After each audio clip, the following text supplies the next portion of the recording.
diperlukan orang hari-hari ini. Hari kita bukan di dalam Mazmur 90 ayat 12. Di dalam Mazmur 90 ayat 12, di situ dikatakan oleh pemazmur begini, ajarlah kami menghitung hari-hari kami sedemikian, hingga kami beroleh hati yang bijaksana. Sekali lagi dikatakan oleh pemazmur, ajar kami menghitung hari-hari kami, sehingga kami bijaksana. Kehidupan yang kita jalani hari ini adalah satu misteri ilahi. Karena menurut Alkitab, kehidupan manusia itu terdapat di dalam Yakobus pasal 4 ayat 14. Kenapa tadi pemazmur berkata, ajar kami menghitung hari-hari kami, supaya kami memperoleh hati yang bijaksana. Sebab kehidupan ini, dengar, adalah satu misteri yang Anda dan saya tidak mengerti. Tetapi hidup manusia menurut tuntunan Alkitab Yakobus 4 ayat 14, sedang kamu tidak tahu apa yang akan terjadi besok. Apakah arti hidupmu? Hidupmu itu sama seperti uap yang sebentar saja kelihatan, lalu lenyap. Ini kehidupan manusia. Makanya sangat disayangkan kalau manusia hari-hari ini, saya sudah katakan kemarin, beberapa hari yang lalu di waktu memperingati pencurahan Roh Kudus, ada dua hal yang terjadi, yang sementara dan yang selamanya.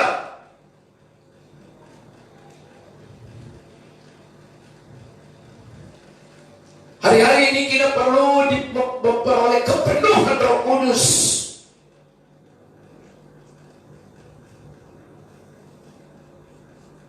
Kalau dikatakan dilawat Roh Kudus itu hanya sementara. Tetapi kalau kepenuhan Roh Kudus itu beda, saudara.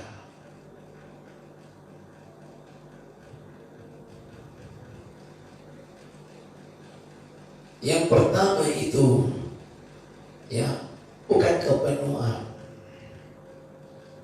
tetapi dilawat Roh Kudus. Misalnya pada ibadah ini, ada yang manifestasi, ada yang mengalami kelepasan, ada yang berbahasa lidah, ada yang mengalami nubuatan, dan itu kepentingan Tuhan untuk jemaat itu.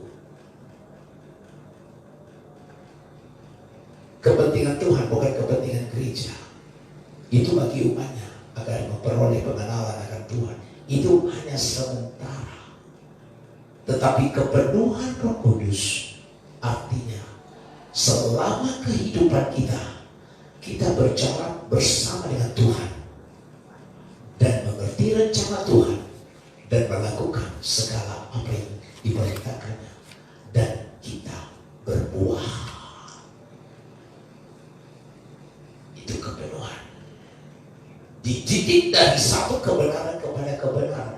Maka tadi pemazmur berkata, berikan saya hati yang bijaksana. Hari-hari ini saudara dan saya mintalah hati yang bijaksana. Saya akan bahas malam ini mengenai hal ini. Sebab kehidupan kita misteri. What the next? Apa setelah ini? Setelah kita keluar dari gereja ini, apa yang terjadi? Yakobus berkata, kamu tidak tahu apa yang akan terjadi. Apakah arti hidupmu itu sama seperti uap yang sebentar lagi saja kelihatan lalu lenyap? Dan di dalam 1 Petrus 1 ayat 24,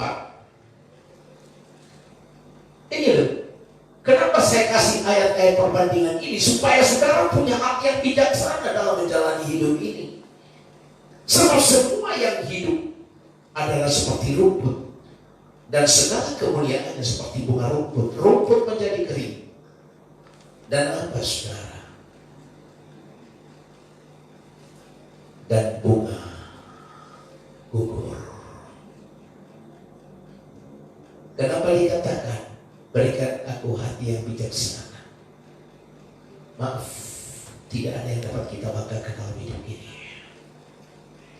Dalam hidup ini hanya karena anugerah Tuhan. Makanya selagi masih ada kesempatan, minta hati yang bijaksana.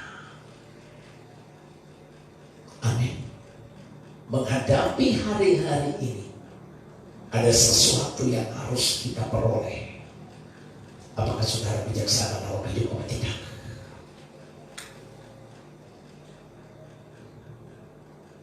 Ciri-ciri orang yang bijaksana adalah orang yang dapat memilih pilihan terbaik dalam hidupnya. Sekali lagi, tanda-tanda orang yang bijaksana, dia memilih yang terbaik dalam hidupnya. Ya.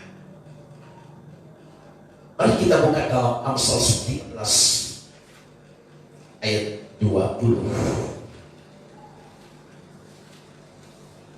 Ini sebagai introduction tadi atau pembukaan. Nah, sekarang mari kita melihat di dalam Amsal 13 ayat 20.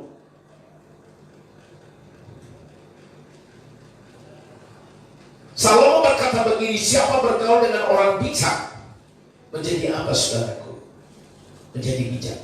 Tetapi siapa berteman dengan orang bebal menjadi malang.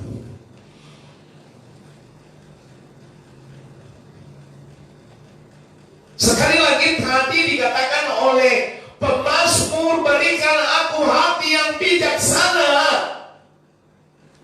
Kenapa berkata demikian? Sebab hidup ini adalah misteri. Dan hidup ini hanya sementara. Tadi diberikan perumpamaan seperti uap, tadi diberikan perumpamaan seperti bunga, seperti rumput, sebentar saja sudah gugur dan hilang. Dan tanda-tanda yang pertama dari orang yang bijaksana adalah dapat memilih pilihan yang terbaik dalam hidupnya. Salomo berkata pada ayat ini, siapa bergaul dengan orang bijak menjadi bijak. Bergaul dalam bahasa Ibrani disebut dengan halak. Halak. Arti daripada halak adalah berjalan bersama. Arti daripada bergaul atau halak, berkelakuan sama. Arti daripada bergaul atau halak yang ketiga, menjalani proses. Dan yang terakhir, arti daripada bergaul adalah berlatih.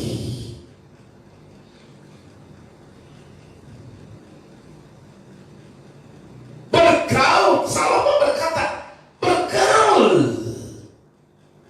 Saya mau katakan dulu, bergaul itu apa sih? Satu, berjalan bersama. Jalannya sama. Ada firman yang berkata, pergaulan yang buruk merusak kebiasaan yang baik.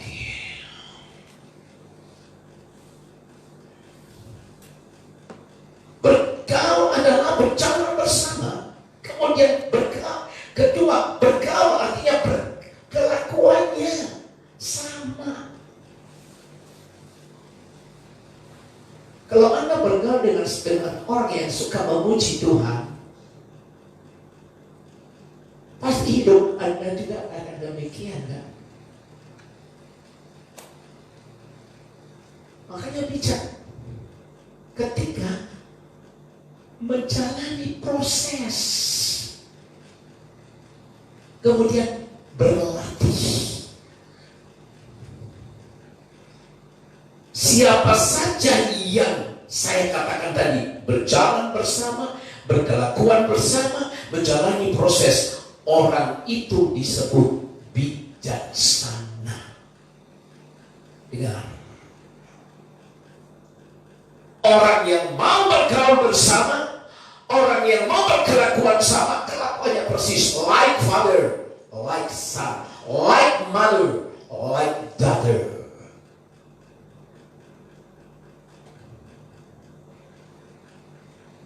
Ya.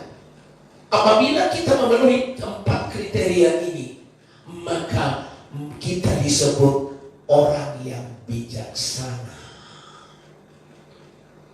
Bahasa Ibrani-nya hakam. Hakam. Bijaksana dalam apa? Bijaksana dalam pikiran. Bijaksana dalam apa? Bijaksana dalam kata-kata. Bijaksana dalam apa? Bijaksana dalam kelakuan. Siapa saja orang yang berjalan dalam pikiran, kata-kata, kelakuan disebut orang bijak. Saya seperti gembala saya. Ya. Sebab saya dilatih. Kami dilatih. Maaf, kami tidak pernah menyepak gembala kami, tidak. Ya. Perhatikan, dididik. Makanya sering dibilangkan like mother, like son. Sebagaimana gembala pembina saya, demikian saya.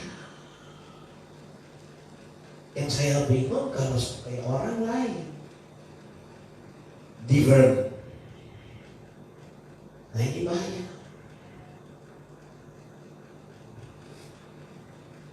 Kami dilatih dalam satu disiplin. Tepat waktu datangnya. Datangnya tepat waktu. Ada banyak orang sudah terlambat, seolah-olah tidak berdosa. Untuk bulan ini disebut dengan disiplin. Maaf.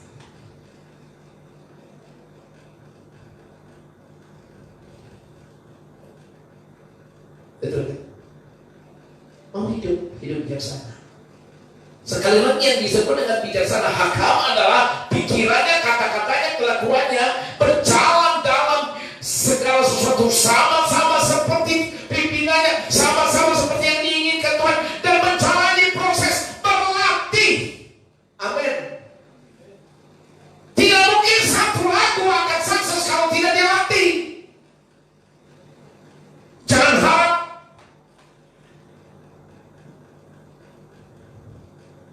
Betul?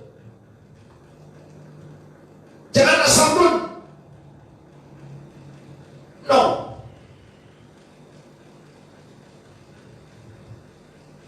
Nggak mungkin.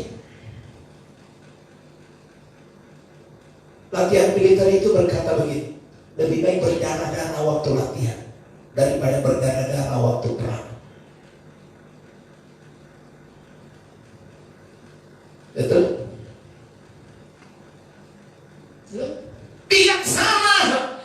Siapa saja yang berjalan dalam pikiran, kata-kata, kelakuannya, bukan hanya lip service, dia disebut orang yang bijak. Berjalanlah, belajarlah kepada orang yang berani menjalani proses gelar. Berjalanlah bersama dengan orang yang berani diproses. Katakan amin.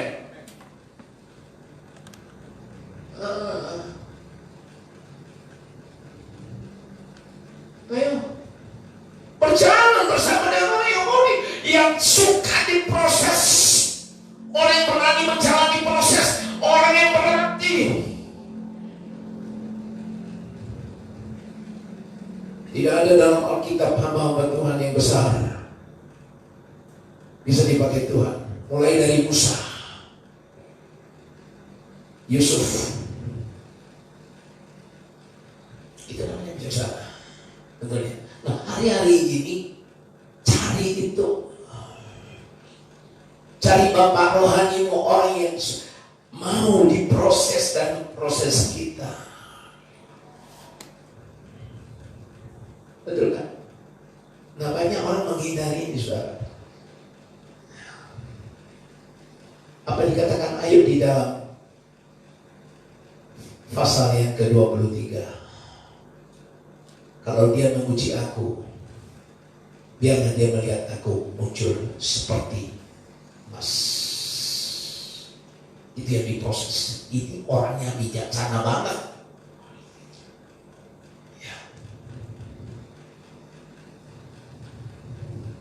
Jangan lari dari proses. Nah, hadapilah proses. Latih berkali-kali. Ya, latih berkali-kali. Dan saudara, kata-kata orang yang bijaksana itu selalu tidak membuat orang jadi encourage, melemahkan, tetapi membangkitkan. Dia membangkitkan. Dia memotivasi. Dan dia menegur kalau dia menegur. Apa tadi tanda-tanda orang yang bijaksana? Dia memilih yang terbaik. Memilih bapak rohani yang terbaik. Memilih suami yang terbaik. Memilih istri yang terbaik. Betul ya? Kalau dia seorang suami, bagaimana dia? Pasti yang terbaik yang dibelinya yang pertama adalah takut akan Tuhan. Dan seorang suami yang bijaksana, dia menaungi dan melindungi seisi rumah tangganya. Betul? Itu yang terbaik, the best. Ya. Mau yang terbaik? Mau yang terbaik? Ada syaratnya. Berjalan bersama, berkelakuan bersama, berlatih menjalani proses. Nah, yang dua ini agak susah karena orang nggak mau diproses. Ya, nggak mau diproses. Ini namanya bijaksana.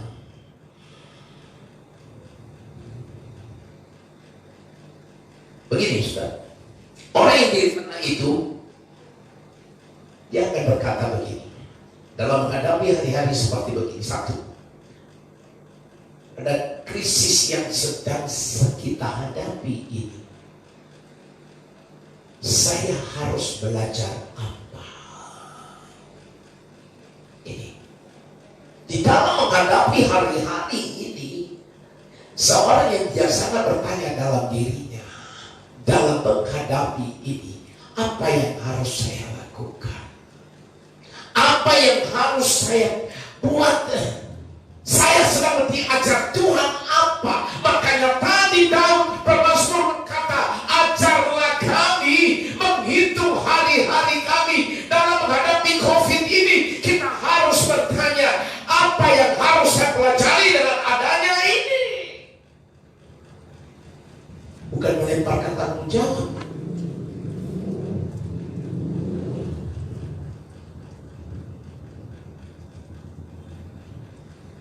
Dan ini penting, saudara harus terbuka. Nah, saya susah dengan orang yang tidak terbuka. Saya susah. Ya, saya susah. Nah, Anda mesti terbuka. Jangan lain di mulut, lain di hati. Transparanlah. Jangan menohok kawan seiri, menggunting dalam lipatan.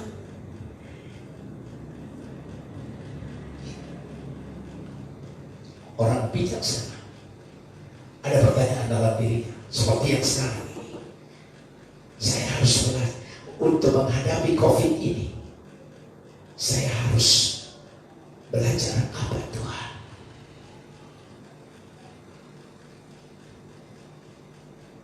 Haleluya. Di dalam menghadapi COVID ini, saya berkata kepada Tuhan, Tuhan, ajar aku supaya saya jadi berkat bagi orang lain. Meskipun secara ekonomi mungkin kita bisa, tapi dengarlah, selama COVID ini, kita telah melakukan banyak hal kepada orang-orang yang berkekurangan.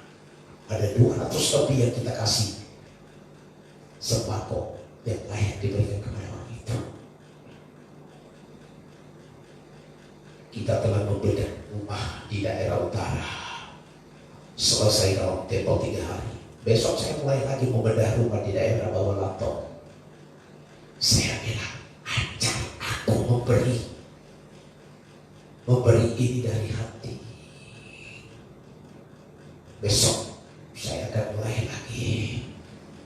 Dan saya perhatikan orang yang miskin yang betul-betul. Selesai pertama hanya dalam tempo 3 hari. Puji Tuhan, kami serahkan rumah yang tadinya reak, tidak layak untuk dihuni, sekarang berdiri dengan megah.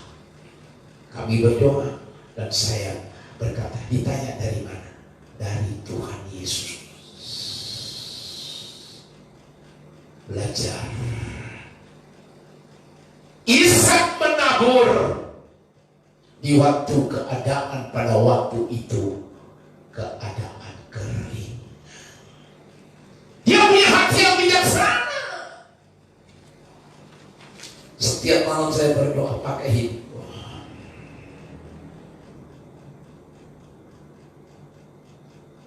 Besok kita mulai lagi membedah rumah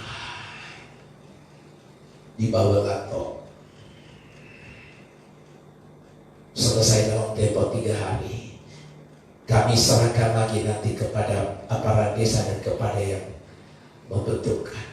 Di Bawalato orangnya buta dan maaf istrinya dalam keadaan agak sedikit kurang-kurang. Hati saya nangis melihat itu.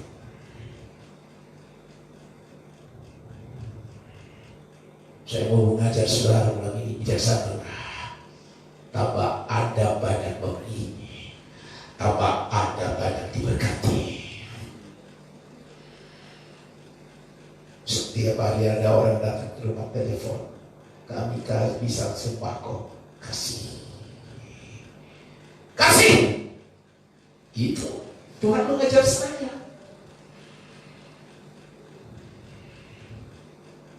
Ya, orang yang biasa itu bertanya dalam hal ini, dalam menghadapi krisis ini, dalam menghadapi COVID ini, apa yang harus saya belajar? Bagaimana saya belajar memberi? Misalnya belajar memberi, kan ini yang saya sudah lakukan.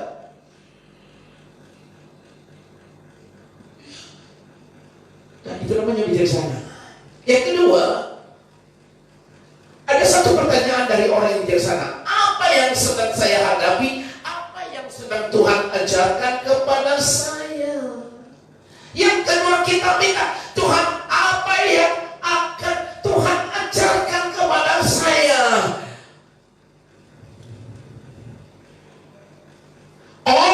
Seorang pembelajaran adalah orang yang sedang mau memahami yang sedang terjadi. Dengar, orang yang belajar itu adalah orang yang memahami apa yang sedang terjadi. Disebut dalam bahasa Ibrani-nya hakam, ahli dalam pekerjaan.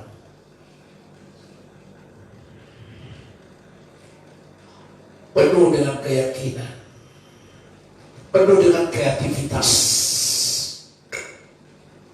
Saya diberkati dengan persiapan firman ini ya. Sekali lagi yang kedua ini, apa yang sedang saya hadapi ini? Misalnya saudara menghadapi, kita sedang menghadapi bersama COVID ini. Banyak yang di PHK loh. Betul? Pada takut begini. Tetapi kalau Anda tidak bijaksana, Anda akan melakukan reaksi yang tidak baik. Poin yang kedua ini yang penting. Apa yang sedang saya hadapi? Apa yang sedang Tuhan ajarkan kepada saya? Seorang pembelajaran adalah orang yang sedang mau memahami yang sedang terjadi.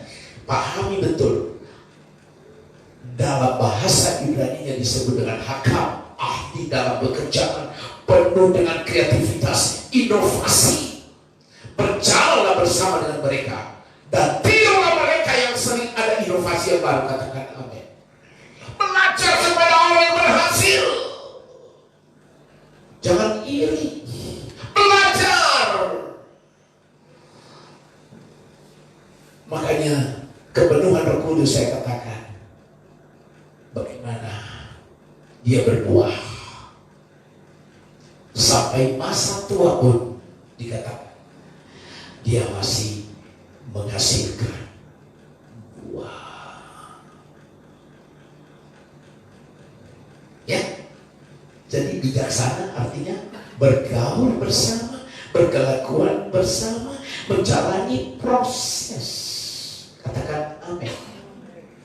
Dua hal yang harus kita harus ambil hikmahnya malam ini. Orang yang bijaksana itu bertanya kepada Tuhan, apa yang sedang saya pelajari dalam situasi social distancing? Apa yang sedang saya pelajari dalam situasi saya di PHK? Apa yang sedang saya pelajari dalam keadaan krisis ekonomi yang sekarang ini? Apakah saya harus investasi? Kalau saya bilang, Tuhan, pakai hidup untuk memberkati orang miskin. Dan saya akan terus memberi. Yang kedua,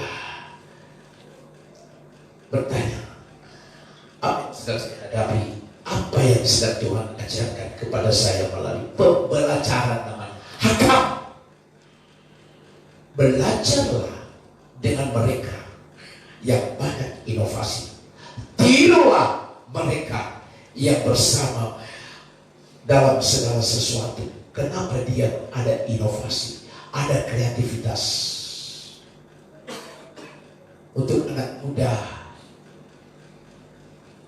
next gen, saya harap mari kita belajar inovasi.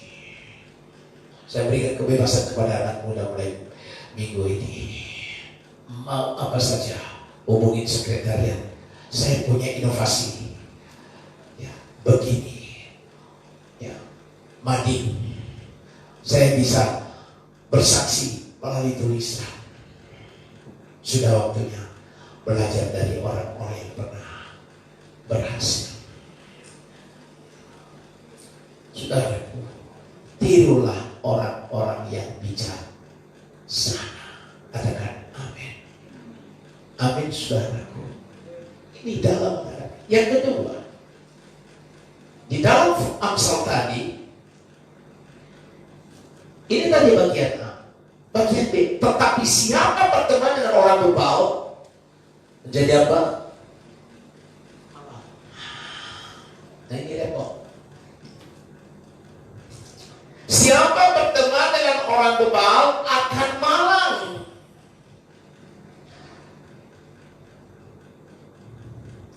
Bebal dalam bahasa Ibrani disebut dengan kesyo. Arti daripada bebal, orang bodoh yang angkuh, tidak mau diajar, dan mereka nyaman dengan kebodohan ini dan mempertahankan. Maaf saudara, ini penjelasan secara konkret. Ya, angkuh. Ya, merasa diri paling benar. Dan kemudian yang paling parah, dia menutup diri untuk menerima teguran. Dia gak suka teguran. Tidak mau belajar apa-apa dari orang lain. Selalu berkata apa? Siapa berteman dengan orang bebal menjadi apa? Malang. Orang bebal sekali lagi adalah kesyo, bodoh, dan angkuhnya ampun, tidak mau diajar dan menetap dalam kebodohan itu. Aku merasa diri paling benar, menutup diri. Nah, Amsal 26, di dalam Amsal pasal 26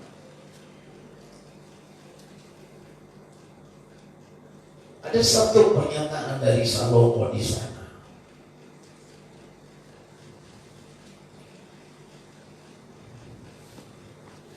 Ayat 11.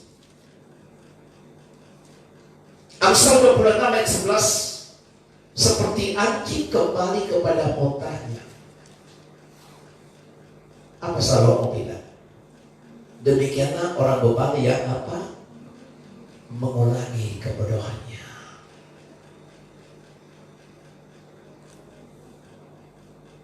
Yakobus 2 ayat 20. Yakobus pasal 2 ayat 20.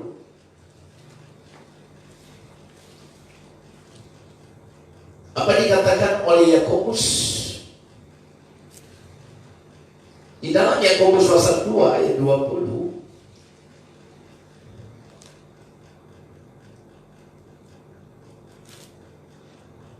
Hai manusia yang bebal, maukah engkau mengakui sekarang bahwa iman tanpa perbuatan adalah iman yang kosong?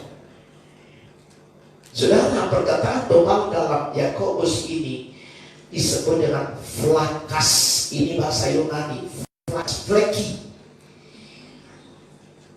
Tapi aslinya bahasa Yunani flakas.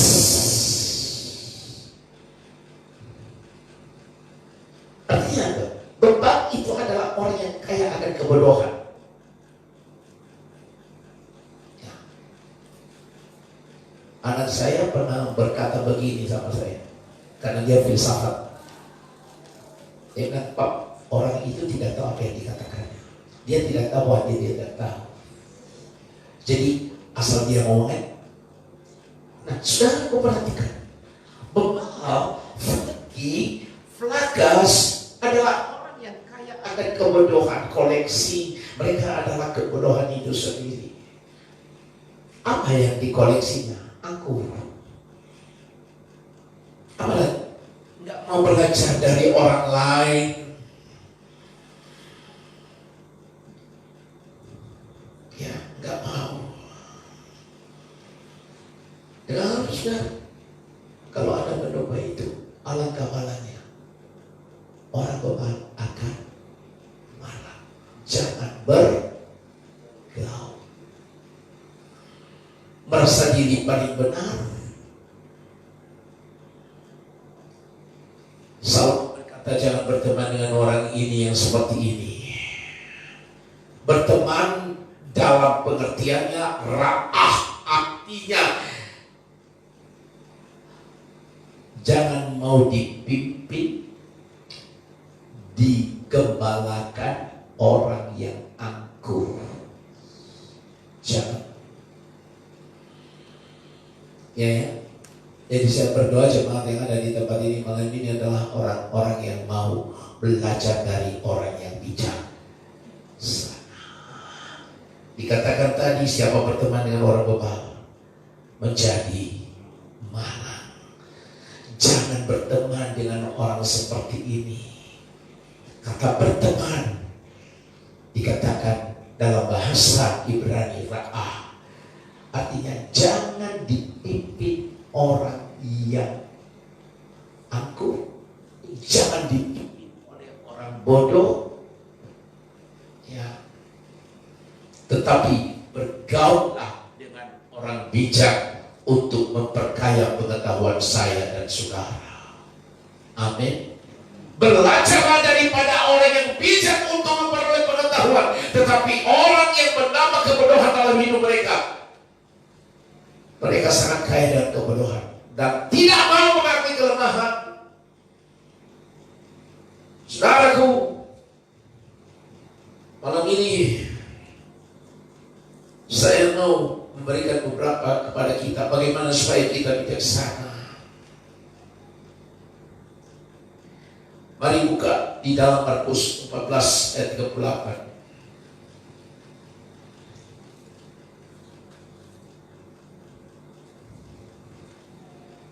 Ada satu catatan tersendiri bagi orang bijaksana, yaitu Markus 14 ayat 38. Berjaga-jagalah dan berdoalah supaya kamu jangan jatuh ke dalam pencobaan. Roh memang penurut, tetapi daging lemah. Roh yang kuat akan mampu menopang kehidupan jasmani kita yang lemah. Katakan amin. Ini orang yang bijaksana. Dia standby, ready, berjaga-jaga.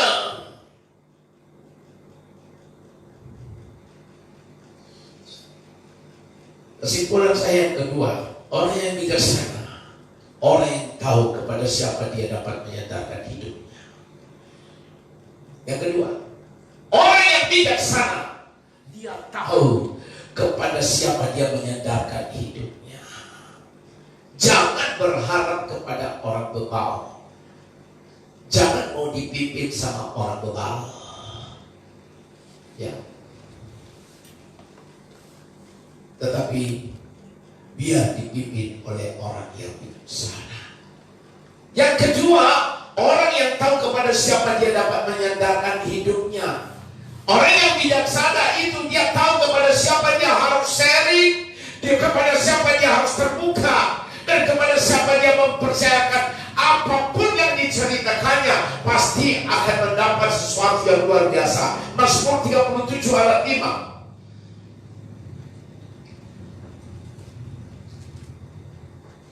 Dikatakan begini, serahkanlah hidupmu kepada Tuhan. Mazmur 37 ayat 5.